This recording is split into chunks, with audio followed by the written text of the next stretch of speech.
Do you want more ways of binding? Okay, so this is the third one that I'm going to show you. So I've cut some 2 1/4 inch strips here. This one's probably the commonest one used, I think. It's totally done on the machine. So at the moment I'm making the binding for the edge. I've cut 2 1/4 inch strips, and so I've got 6 strips. I'm going to show you how to make this strip really quickly and do the diagonal seams, but you can skip over it if you already know, or if you already watched my other video where I demonstrated the same thing, just skip on to the next chapter. So if you didn't, I'm marking 45-degree angle on all the end of these strips, and I'm using the 45-degree mark on my cutting board. Once I've got all these done, I'm going to take them to the machine and sew them all together. So I'm going to sew my binding together here, my diagonal seams. Split off with a few stitches. So always, first one goes horizontal, this one goes at right angles. Match up the edges perfectly and sew down the diagonal line, and just repeat all the way along the strip. And so I worked out how big to make this strip by adding the total inches around the whole quilt, adding on 10 inches for the 4 corners, that's about 2.5 per corner, and then adding on about 2.5 inches for each join that there was going to be in the quilt, and then a little bit extra because you always need some maneuverability to join the binding up at the end. So it's never an exact measurement. On my ironing board now, at each join I'm going to press this open. Usually in quilting, you know, we press seams all to one side. When you're making this particular seam, you press it open. So I left those corners on because it's just easier to get hold of with your fingers. Once I've pressed each seam open, I'm just going to trim off the corner. About 1/4 inch, I don't measure, it doesn't really matter if that's not exact. Once that's done, I'm going to start at the beginning and carefully fold this in half. And you do want to be careful that the edges match up very well when you're doing this. And you're just going to repeat this along the whole strip. So you'll have a very long piece that's folded in half. I have my binding here made. One thing I should mention is that it may seem like a bit of a extra step to do the diagonal seams, but now that it's folded like this, I think you can see that if you had just done a straight seam, when you put it on your quilt and then folded it again, you'd have a really bulky patch. This way the diagonal seams make it so that the bulk is spread out a little bit, and it gives it a much better finish. It is quite important to do that. So to put it on my quilt before I start, the things I need are a marking pen, a little ruler. If you don't have one like this, just a regular small ruler will be fine, and some scissors for cutting. And then this is the quilt that I'm going to stitch this binding onto. If you watched my first video where I show how to hand finish a quilt, you'll see that a lot of this part is extremely similar. The big difference is that on this quilt, you sew the binding to the wrong side. That's the opposite side to the hand finish version. So if you watch the hand finish one, where I show you how to attach it to the quilt, how to do the mitered corners, again, you can just skip over this section, because as long as you've got the important point that it's sewn on the other side of the fabric, this part is just the same. They're very similar in a lot of ways, these two quilts. It's the next step when we sew it to the other side that is different and important. So I'm going to go ahead here and start putting this binding on. You need to leave a few inches extra at the end, and you need to start about 8 inches from the corner. Your machine may need a quilting foot for this. My machine has a pressure release button that I use, so I don't need the quilting foot. I'm sewing a 1/4 inch in, and I'm using a little bit bigger stitch, and that's just because of the thickness of the material. And once I've got it lined up here, raw edge to raw edge, I'm just going to start sewing. I'm going to sew all the way down this edge until I get to the corner. When I get to the first corner, I'll show you how to do the mitered edge.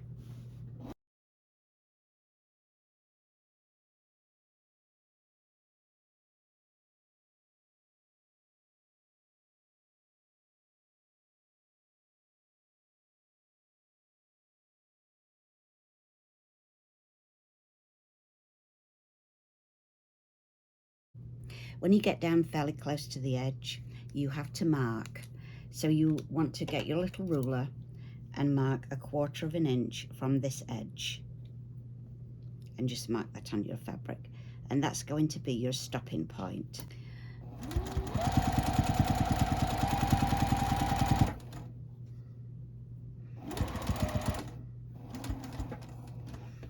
Now I've got down to that point, I'm exactly on that 1/4 inch mark.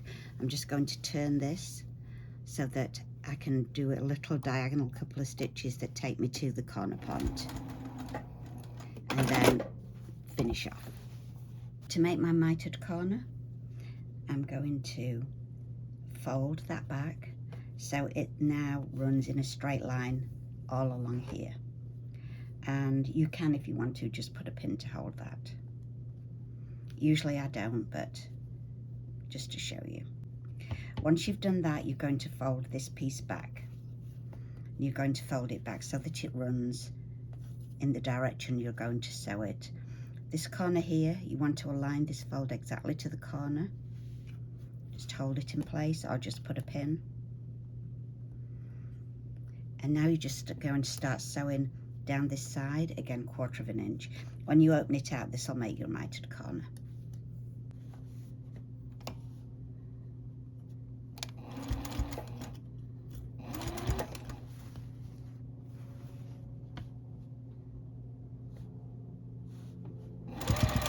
So now I'm just going to sew all the way down this side, stop a few inches from the edge so I can mark that 1/4 of an inch.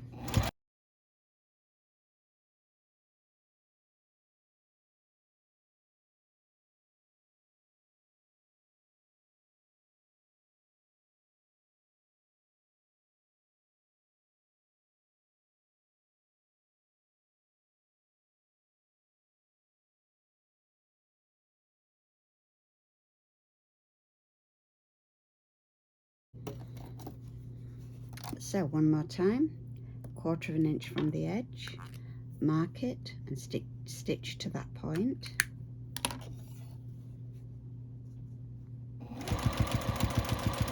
Try and stop exactly on your mark.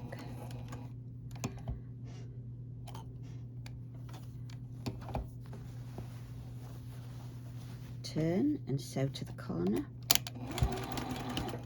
Finish off.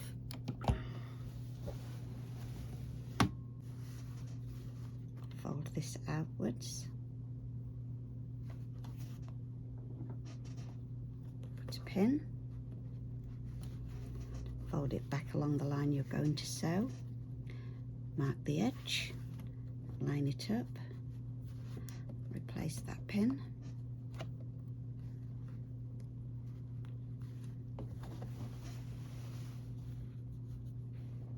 And sew back along the edge.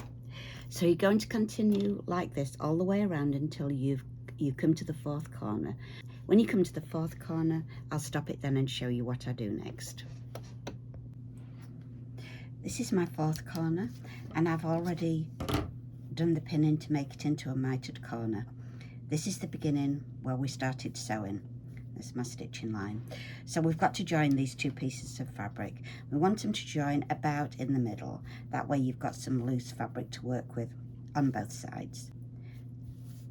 I'm going to cross over by 2 1/4 inches in a minute. So if that's my middle, I'm going to cut it about here. Right, so. And once we've got that one trimmed, we're going to bring this one over, and this is where we're going to measure the 2 1/4 inch. Sometimes it's hard with the pattern on the fabric to see this, but the bottom piece ends right there, and so it's from that point that I'm going to now measure 2 1/4 inches.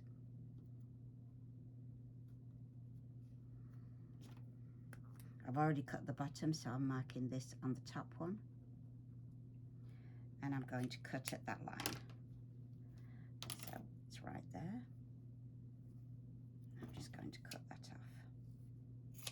off.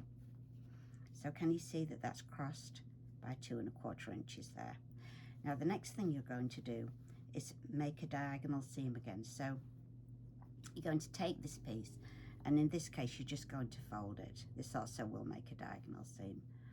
When you've got it turned over there, just go ahead and just finger press that, and you're trying to make a line on there that you can see to sew. And if you think you can't see, you can always get your pen and just right now mark it into the corner and at that side. Somehow it's always easier to see before you put it under the machine. The shadows and things sometimes make it hard to see. Now fold it back down again to that diagonal. Now you're going to lay this one in between. So when it's finished, that's how it's going to look. Half the diagonal on the top and the other half along the bottom. So if you carefully lift this top one away, you can see the edge there. That's one. Fold it out the way, and then there's your inside two pieces. And these are already lined up exactly the way you want them. So if you just let that fold out, keep those two edges together. Just make sure they're lined up really carefully. And I'm just going to put a pin in there to hold that in place.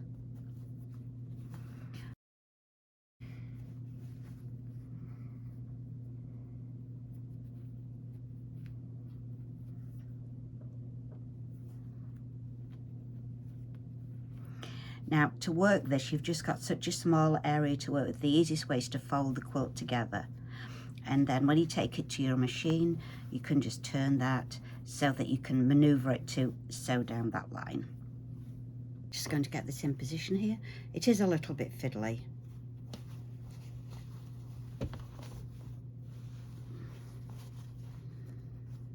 You want to make sure you don't sew through any other part of your quilt by accident.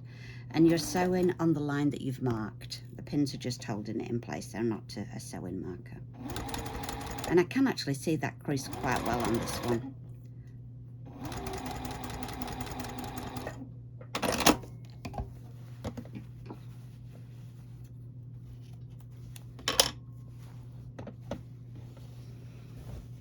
So when I've done that, I usually just let it fold, lay it down there, and make sure that it is actually going to fit properly. If you've made a mistake measuring, this is the time you would need to fix it, but that's actually fine. So I'm just going to press that open with my fingers, and then I'm going to cut these two corners off.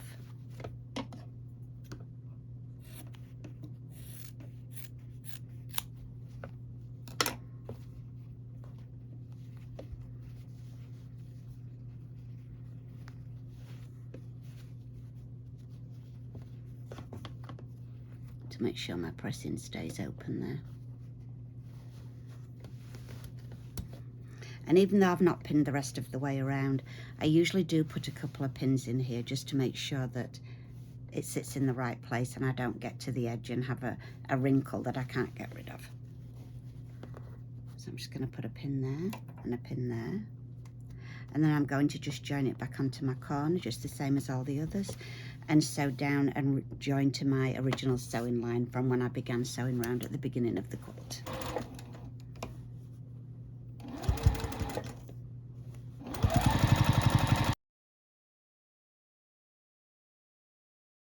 The next thing you're going to do is go to the iron and just press this out, because it'll be easy to deal with if you make a flat surface. Once this is all pressed open, you're going to fold in your corners. So this makes your mitered corner. You're just going to turn it to the front, fold over that side and put a pin in.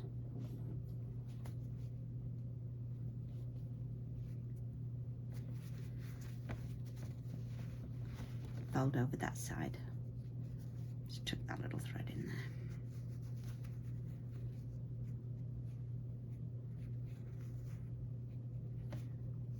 And put a pin in.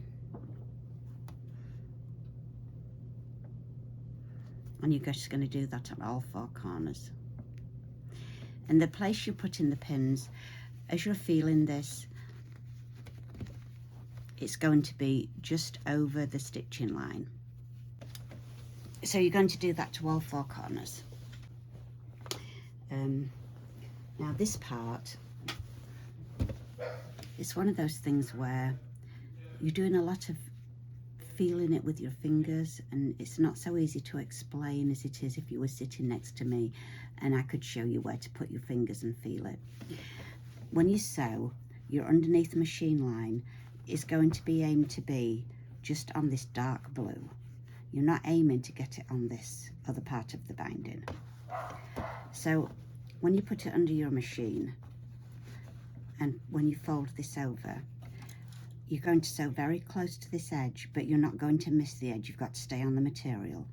But as you're sewing, you can feel with your finger where that ridge is.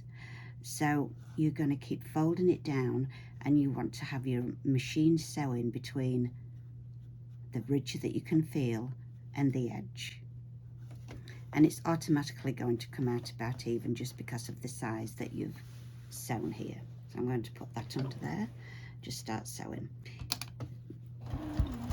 This is really quite easy, and yet at the same time it does take a little bit of practice.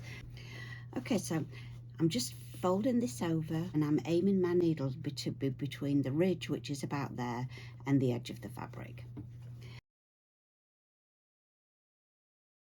With just a little bit of practice you get it and you can do it.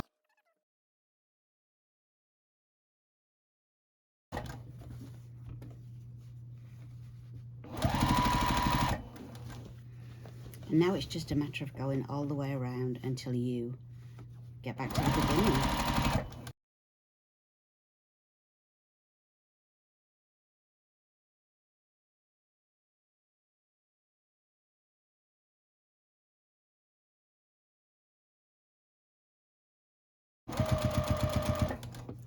So I was just going to show you where my seam line is. If you can see that there, it is really close to the edge, and let me turn it over so that you can see the back.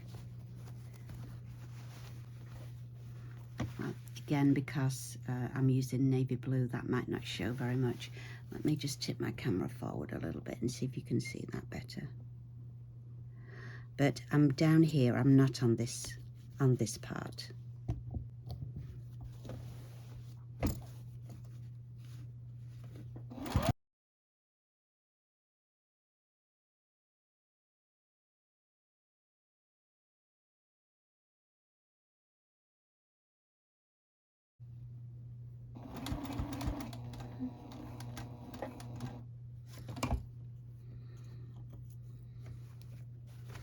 You want to stop right at the corner and just turn it. Continue.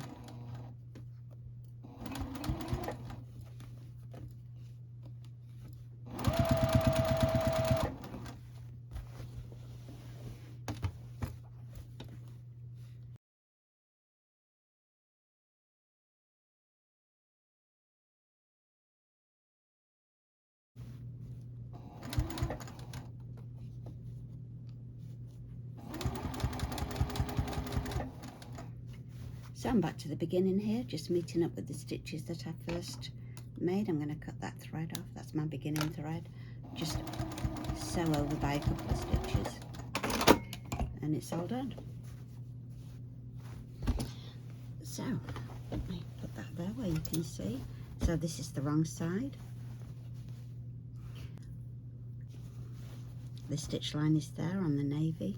It hardly shows, especially seeing as this colour matches it so well. Now, if I had wandered off and just gone up onto that a little bit, I could always go with my little unpicker, take out that few stitches and go put it back on my machine. I'm just going to look all around this and make sure it's all in place, which I'm sure it will be. And on the right side, you can see the stitching line along there. We'll have a look at the finished result.